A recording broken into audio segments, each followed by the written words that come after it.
और New York times के हवाले से एक और बड़ी जानकारी। बेंजामिन नेतन्याहू पर ट्रंप की सलाह ना मानने का आरोप। नेतन्याहू पर डोनाल्ड ट्रंप की सलाह ना मानने का आरोप। ईरान के तेल भंडार पर हमले से अमेरिका नाराज है। अमेरिका नहीं चाहता था तेल भंडार पर हमला हो। यूएस इजराइल को हार्मुज स्ट्रेट बंद होने का अनुमान नहीं था, इसी कारण अमेरिका नाराज। और देखिए एक और बड़ी खबर, यमन बंद कर सकता है बाब मंडाब स्ट्रेट। ईरान के समर्थन में यमन की रणनीतिक पहल। यमन के सीनियर कमांडर ने धमकी दी है। अमेरिका इजराइल के हमले के खिलाफ यमन की बहुत बड़ी धमकी।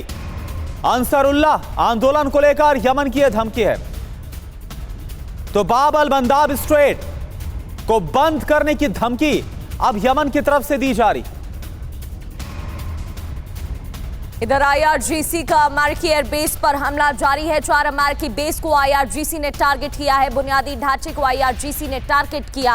हमले में अमेरिकी एयरबेस को काफी नुकसान हुआ, ऐसा दावा भी किया जा रहा है।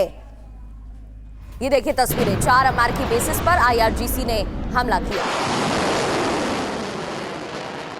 बुनियादी ढांचे को नुकसान पहुंचाने की कोशिश लगातार जारी है। अमेरिकी एयरबेस को नुकसान का दावा भी किया गया आईआरजीसी की तरफ से।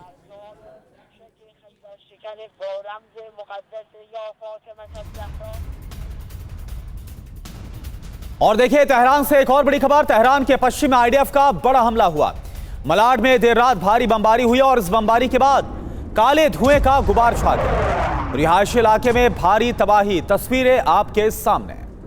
इधर F-35I स्टील्थ लड़ाकू विमान से अटैक की खबर है। ईरान के खिलाफ इजराइल ने उतारा अपना F-35I स्टील्थ लड़ाकू विमान। ईरान के बुनियादी ढांचे पर F-35I से वार किया गया। ईरान के अंदरूनी इलाके तक पहुंचने में सक्षम है F-35I स्टील्थ लड़ाकू विमान और इसलिए इसका इस्तेमाल किया गया है। तो देखिए जंग और भयावह होती जा रही है क्योंकि आधुनिक हथियारों का इस्तेमाल तो किया जा ही रहा था।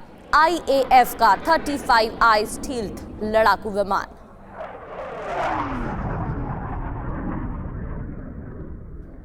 और एक और बड़ी खबर, ईरान ने इजराइल पर गिराई है कई मिसाइलें। 4 मिसाइलें रिहायशी इलाके में गिराई गई। एयर डिफेंस सिस्टम रोकने में इन्हें नाकाम रहा। मिसाइल गिरने के बाद तेज धमाका हुआ। ये देखिए आप, ईरान ने गिराई मिसाइलें। रिहायशी इलाके में जाकर ये मिसाइलें गिरी और तेज धमाका होता है और भारी तबाही मच जाती है।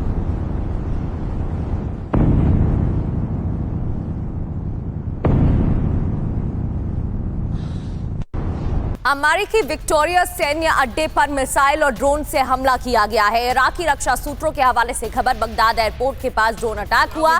यूएस रसद केंद्र पर 3 ड्रोन और कई रॉकेट एक साथ दागे गए। हताहतों के बारे में अब तक कोई स्पष्ट जानकारी हालांकि नहीं मिल पाई है, लेकिन इराकी रक्षा सूत्रों के हवाले से ये खबर जरूर सामने आई है कि बगदाद एयरपोर्ट के पास ड्रोन से हमला किया गया। इस दौरान अमेरिकी रसद केंद्र पर 3 ड्रोन और कई रॉकेट एक साथ दागे गए, जिसकी वजह से धमाका हुआ और भारी तबाही हुई।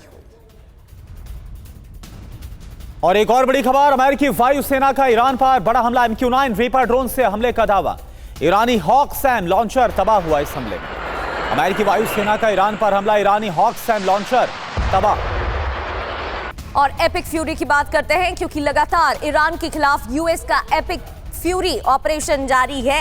एपिक फ्यूरी के तहत B-1B लैंसर विमान ऑपरेशन में शामिल किया गया है। B-1B लैंसर विमान ऑपरेशन में शामिल कर इस्तेमाल किया जाएगा मिडिल ईस्ट के देशों से गुजरे B-1B लैंसर विमान। बोन से भी जाना जाता है B-1B लैंसर बॉम्बर। तो सेंटकॉम के हवाले से ये जानकारी आपको बता रहे हैं। हमने आपको वो तस्वीरें भी दिखाई थी जहां अमेरिका की तैयारी तेज है और साथ ही वो तस्वीरें सामने आई थी जहां पर कई अत्याधुनिक विमानों का इस्तेमाल किया गया और अब B-1B लैंसर विमान ऑपरेशन में शामिल किए गए हैं।